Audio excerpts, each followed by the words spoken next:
Se essa pandemia impactou a vida de muita gente, e é fato que isso aconteceu, imagine no campo da educação. A educação que historicamente nesse país sempre foi seletiva, sempre foi um tipo para a elite e outra para a não elite, para as classes menos favorecidas, que foram historicamente também alcançando espaços, ocupando espaços e chegando num patamar mínimo para concorrer com essa elite. O espaço escolar sempre foi, guardadas as devidas proporções e levando em conta que existem professores e existem agentes educacionais que apenas perpetuam o status quo atual da sociedade, mas a escola foi um lugar de encontro, de debate, de discussão e, consequentemente, de minimização dessa diferença entre as classes sociais. Porque a escola é basicamente isso, um espaço para se discutir, para se interagir em torno de questões teóricas, em torno de raciocínios, de pensamentos. Chega o momento de uma suspensão sem um tempo definido para acabar.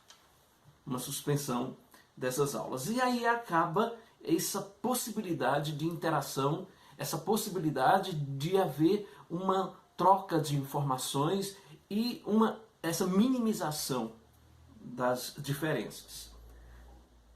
Propõe-se então as aulas remotas, que seria uma tentativa de superar este problema, esta situação caótica em que a pandemia nos deixou.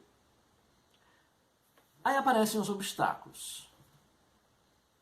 Por exemplo, professores que não têm uma preparação adequada, porque eles não são professores para aulas remotas, eles não foram preparados para isso. Vários deles sequer têm uma maior familiaridade com os apetrechos tecnológicos necessários para esta aula à distância. E eu me lembro de um professor que disse: olha, eu já gravei o mesmo vídeo 10 vezes e eu não aguento mais fazer isso. Porque realmente não é a praia dele. Cada um é competente naquilo que faz, naquilo que está preparado para fazer. E o professor, que está em sala de aula, que está interagindo com o aluno, não tem necessariamente que saber interagir com uma câmera. Não é? Essa é uma questão. Por outro lado, vai que o professor consiga essa proeza de dominar esse monstro que se coloca na minha frente e que possibilita que eu fale teoricamente para milhões de pessoas que queiram me ouvir, que tenham possibilidade de me ouvir. Vamos dizer que eu, como professor, supere essa barreira. Existe uma outra barreira também presente aí, que é: o meu aluno tem condições de acompanhar o que eu estou colocando para ele, com essas dificuldades todas que eu tenho com o professor. Ele tem condições de acompanhar essas aulas? E aí eu escuto os meus alunos dizerem que eles não têm internet fácil onde moram. Ou se tem internet, o único aparelho que os comunica com o mundo através da internet é um aparelho celular. E eles não têm Wi-Fi, eles têm um conjunto de dados que custa caro e que são consumidos assim vorazmente por uma aula que se pretenda dar através da internet. Outros alunos dizem, eu não tenho condições de estudar em casa, porque está todo mundo em casa por conta da quarentena.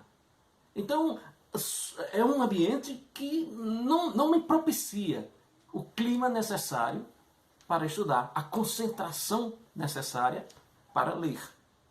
Não tenho condições de fazer isso.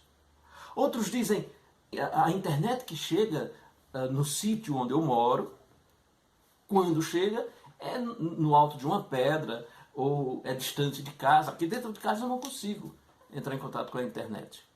Então, eu preciso me conscientizar de que boa parte dos nossos alunos, mesmo aqueles que têm um telefone celular em sala de aula, e outro dia eu cheguei na sala de aula, havia 10 alunos na sala, todos eles com o celular na mão. Isso não significa necessariamente que temos 100% de alunos ligados na internet que possam responder às aulas remotas que eu me proponho a dar. Esse percentual é muito pequeno, muito menor do que alguns que estão defendendo que os professores deveriam estar fazendo essas aulas acreditam que é. Qual é então a conclusão a que podemos chegar?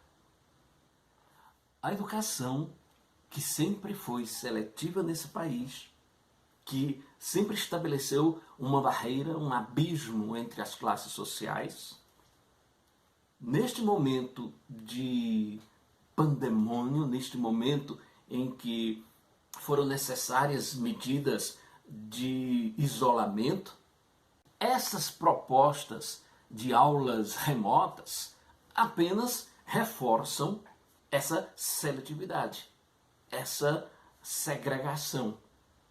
E ainda tem aí aquele que se diz ministro da Educação que mantém teimosamente o Enem como se nada tivesse acontecendo de estranho no país.